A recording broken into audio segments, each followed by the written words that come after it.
Hello everyone, welcome to Deepa's kitchen. आज मी बनवणार आहे रताळ्याचे जे काप चिप्स, गोड असे चिप्स बनवणार आहे. आणि आज आहे महाशिवरात्री, तर सगळ्यांना शुभेच्छा महाशिवरात्रीच्या. आणि आज ह्युमन्स डे पण आहे, तर सगळ्यांना हॅपी ह्युमन्स डे. आणि मी इथे ना 1 kg रताळे घेतलेत. तर जे अर्धे रताळेच मी यूज करणार आहे. तुम्हाला जसे जास्त बनवायचे असेल तर तुम्ही जास्तही बनवू शकतात. याच्यामध्ये काहीही मेजरमेंट वगैरे असं काहीही नाहीये. तर इथे ना मी 3 रताळे घेतलेत मोठ्या साईजचे. तर याला चांगलं वरची जे माती वगैरे लागलेली आहे ती चांगली थोडंसं चाकूने घासून घ्यायचंय आणि चांगलं याला मस्त असं वॉश करायचंय. आणि इथे काय करायचंय की पतले पतले स्लाइस करायचे त्याचे. जर का तुमच्याकडे जे खिसणी वगैरे असेल ना चिप्सची, तर तुम्ही त्याने पण याचे छोटे छोटे काप म्हणजे चिप्स आहे ते इझिली बनवू शकता. तर माझ्याकडे ना होती, पण हे जे रताळे आहे काही मोठी साईज होती, छोटी साईज होती, तर ते त्याच्यामध्ये बसत नव्हते आणि मला बेटर वाटला हातानेच काप बनवायला. तर मी इथे ना हातानेच याचे मस्त असे पतले पतले स्लाइस बनवलेत. तर तुमच्याकडे ते कद्दूकस वगैरे असेल तर तुम्ही त्यानेही बनवू शकता. आणि इथे मस्त असे पतले पतले बघा किती छान दिसत आहे ना. वरतून लेअर जी आहे ती रेड कलरची. तर इथे ना जे रताळ होतं ते खूप असं मोठं होतं, मोठ्या साईज मध्ये होतं आणि ते खूप कडक होतं. तर मला असं गोल गोल नाही बनवता आलं. तर काहीही नाही, काय गोलच असं बनवायचं असं काही नाहीये. जसं येईन तसं बनवा. तर तुम्हाला जसा शेप आवडेल तसंही तुम्ही बनवू शकता. फक्त की पतली स्लाइस बनवा, जेणेकरून ते पकेन, म्हणजे शिजेन लवकर. असं तसंही शिजायला याला काहीही जास्त वेळ लागत नाही. 2 ते 3 मिनिटांमध्ये मस्त होऊन जातं हे, जास्त टाइम नाही लागत. आणि जे वरचे जे देठ आहे ते काढून टाकायचे.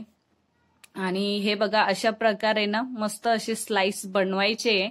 आणि जे खराब वगैरे असेल ते पण काढून टाकायचे. तर तुम्ही ना याच्यामध्ये ड्रायफ्रुट्स वगैरे ते पण ऍड करू शकता, पण मला सिंपल असं मस्त आवडतं. जास्त काही असं त्याच्यामध्ये ड्रायफ्रुट्स वगैरे मला आवडत नाही. तर तुम्हाला जर का आवडत असेल तर तुम्ही याच्यामध्ये ऍड करू शकता बारीक चॉप करून. तर इथे ना काय करायचंय, कढई किंवा पॅन तुमच्याकडे जे पण असेल ते तुम्ही घ्यायचंय आणि याच्यामध्ये तूप ऍड करायचंय. जर का तूप नसेल तर शेंगदाण्याचं तेल पण तुम्ही ऍड करू शकता, कारण की आज महाशिवरात्री आहे. तर मी नॉर्मली तुपापासूनच जे पदार्थ आहे ते बनवते. तेल वगैरे वापरत नाही, कारण की तेल सूर्यफूल वगैरे असं म्हणजे चॉईस नुसार आपल्या की तुम्हाला कोणतं तेल घ्यायचंय, तूप घ्यायचंय. तर इथे ना मी थोडंसंच तूप ऍड केलंय, कारण की मला हे जे चिप्स आहे ते जास्त कडक नाही बनवायचे. तर फक्त याला की एवढं असं सॉफ्ट बनवायचंय. तुम्हाला जर का क्रिस्पी वगैरे असं बनवायचं असेल तर तुम्ही अजून तूप ऍड करून याच्यामध्ये असं मस्त थोडा वेळ झाकण न ठेवता असंच त्याला फ्राय करत राहायचंय, जेणेकरून ते कडक होतील, क्रिस्पी होतील. तर इथे ना चांगलं असं मस्त मिक्स करून घ्यायचंय त्या तुपामध्ये. जे चिप्स आहे त्याला चांगलं तुपामध्ये मिक्स करून घ्यायचंय.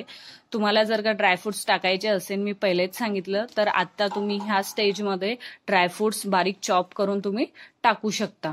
तर इथे हे बघा अशा प्रकारे चांगलं असं पांगून द्यायचंय त्याला आणि याच्यावर झाकण ठेवून द्यायचंय. तर बघा किती मस्त, बघा 2-3 मिनिटांमध्येच असं तयार झालेत बघा रताळ्याचे चिप्स, गोड चिप्स. ऑलरेडी रताळे गोडच असतात.